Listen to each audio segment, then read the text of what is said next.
This is my week 5 video submission for Honors 470 on cult leadership. I've chosen to discuss Marshall Applewhite. So, who was Marshall Applewhite? Marshall Applewhite was a self-proclaimed prophet and leader of the cult Heaven's Gate. Biography.com editors 2016. He believed he was the son of above-human kingdom of God, the return of Jesus' mind in a form of a human vessel, called by the name of Marshall Applewhite. He strived to be the evolutionary level above human leader. That's what they were all trying to affix himself to come. So that's what we remember him by. But before he was a cult leader, he was a college graduate, a music professional, and a married man. Biography.com editors 2016. It was sometime after that the great events theory takes place, a crisis or an important event that may cause a person to rise to the occasion, which brings out extraordinary leadership qualities, concepts of leadership. So when you look at Applewhite and the way that he was transformed from being a normal person or a normal person within a normal leading life, having a wife and children, to becoming this cult leader, the great offense theory really drives. It appears Thomas 1997 says Applewhite was driven by sexual demons.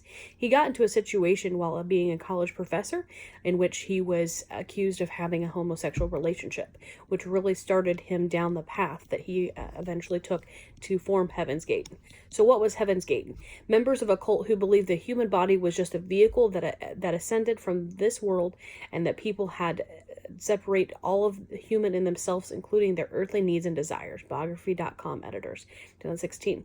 So they were a group of people who believed that they could aspire to be evolutionary level above human, and that they were going to return back to the sky or space. So the ethical violations that were most problematic or evident was suicide. In the end, the group committed mass suicide. Now, Thomas 1997 says suicide is normally the loneliest act, the ultimate alienation. So when you look at that group of 39 people committing the act together, you already have to think there is something not right there. So the mass suicide itself may have been a bit of a con. Applegate told his followers that he was very sick and that his body was disintegrating, that there were rumors that he only had 6 months to live. Again, Thomas 1997.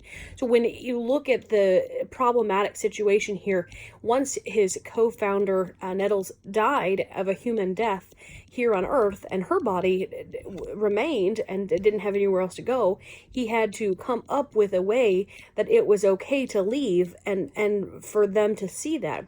So therefore, the mass suicide was kind of created by this mastermind, Mr. Rogers. When you go back and you look at the other ethical violations, sexual deprivation, humans in nature, as well as animals, are driven a lot of times by sexual need.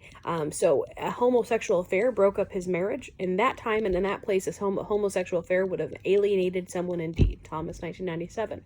So after being alienated, he checked himself into a hospital and asked to be cured of his homosexual desires. And ultimately, this led him to be encourage, pressure other members to be castrated along with himself. So he knew there was an issue. He fixed the issue by not only castration of himself and other members, but by alienating himself, he alienated them and didn't allow them to partake in the world's most natural, even sexual tendencies. So leadership traits that the chosen leader displayed to persuade his audience. Communication. It all comes down to communication. He had a gift with words. The concept of leadership states that the basic of good leadership is an honorable character and selfless service to your organization. He was dedicated to his organization. He was able to get people to follow him because he was able to explain within reason and talk to them on a level that made sense to each of them. He had a connection to each of their beliefs. The consulate leadership also tells the reader, respected leaders concentrate on what they are, such as beliefs and character, what they know, such as jobs, tasks, and human nature, and what they do, implementing, motivating, and providing direction. And he did all of those things. In the end, he was a good leader. It just was we don't necessarily agree with what he led. A leader is more than one person who selects, equips, trains, and influences one or more followers who have diverse gifts, abilities, and skills, and focuses followers the organization's mission and objectives, causing the follower to willingly and enthusiastically expend spiritual, emotional, and physical energy in a concentrated, coordinated effort to achieve the organization's mission and objective. Winston and Peterson, 2006. That's exactly what he did. He took the mentality and the mindset, the beliefs of a group of diversified people that had specific abilities and said, here's a goal. Since we all believe the same way, let's do this. And he was able to achieve that. They all had to fit in. He even weeded out some followers because they did not fit in. This is not a man who went out and said, hey, you over there, and you over there, you're going to come with me and this is what we're going to do. He sought like-minded people who had that base already to be within this group of others, who had, many of them had already been in other religious cults and left those cults to come to this one. Logic and reason. He was able to apply logic and reason to a lot of the things, even going back to much as saying that he was Jesus and the Messiah. He was able to say, well, God sent his only begotten son then in the form of a human, and he's done it again, and here I am that person. And I know that may sound silly, but the reason that I use the words that I use today is so that I can connect on a level that are here today, not 2,000 years ago. So logic and reason was a big way that he was able to convince his followers that he was who he said he was. Kellerman, 2004, wrote, even bad leaders often satisfies the most basic human needs, in particular safety, simplicity, and certainty, page 16. So in the end, he was able to provide that to his followers, which is why they were willing to continue following him. Narcissism, seduction, the vulnerability of the subject group effect, the use of emotions, detachment from outside influences, progression in documental trainings, Rosette, Durham, Hadawin, and Goldbarick, 2017, really tells you what he was able to do. Once he found like-minded people, he could suck away the different things based on the fact that he was in the group. He used emotion, he drew on emotion, he detached them from their family, he made sure to progress them in his way of training, but they already had a mindset led towards that way of training in order to continue to follow. The later leaderships that would be needed to underline his influence would be communication. The leader achieves this influence by humbly conveying a prophetic version of the future in clear terms that resonates within the follower. Beliefs and values in such a way that the followers can understand and interpret the future into present time action.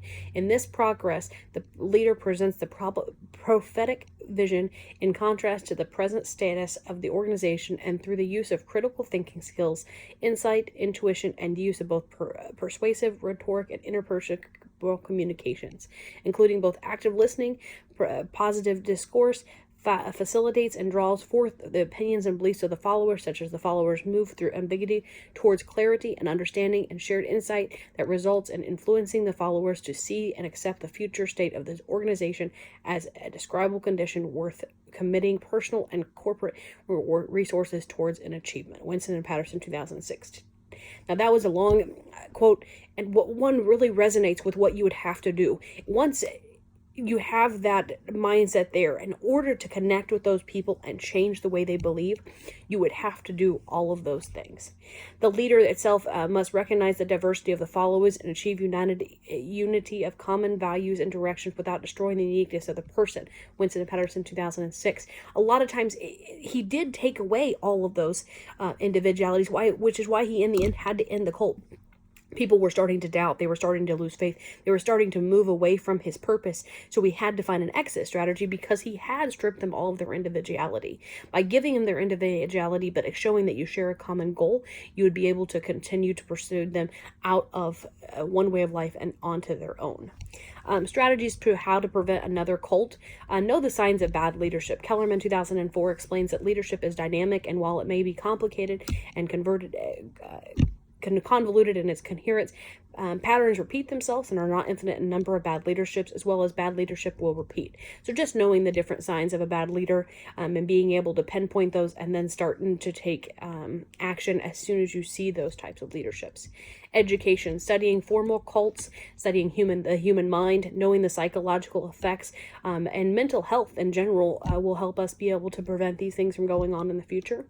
Communication, just again, that preventative mindset, being able to give help where help's needed prior to it leading to this type of situation, and open-mindedness. The more we're ready to accept that not everyone thinks alike, and the more that we're willing to accept that there may be aliens, or there may be this, or people have different beliefs, we've never been able to prove otherwise, so continue to accept them for who they are, even if you don't resonate with their beliefs.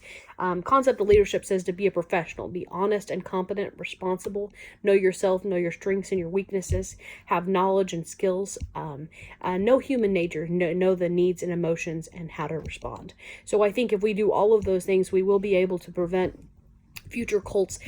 Do I think that they will certainly be more? Yes, because there are people out there that just respond to that situation. Knowing the individuals and being able to read those followers and being able to give them something else in some other direction to go towards, I think that's going to be the key to making sure things such as Heaven Gate do not repeat. In the end, this has been a very eye-opening experience where I started out thinking, man, these guys are just quacks. In the end, I can see that they were people that had an emotional need that wasn't being met. They were outliers that had to find a group, and he was able to provide that group. So maybe if we provide a different group, or we provide a better way for them to be able to fit in so that they didn't feel like they didn't belong, we would be able to prevent this from happening. The resources I used were biography.com editors 2016, which you provided in the resources for Marshall Huff Applewhite. Concepts of leadership, a document I've used throughout the whole course. Kellerman B, bad leadership, what happens and why it matters. Kellerman B 2010, leadership, essential selections on power, authority, and influence. Thomas E 1997, the next level, how White, a sexually confused would-be apostle, led a flock of lost New Age dreamers to their deaths, as well as Roslet, Dewitt, Howdequin, and Gallblockick, cult memberships and what factors to joining or leaving, and Winston and Patterson, 2006, an integrated definition of leadership. Thank you.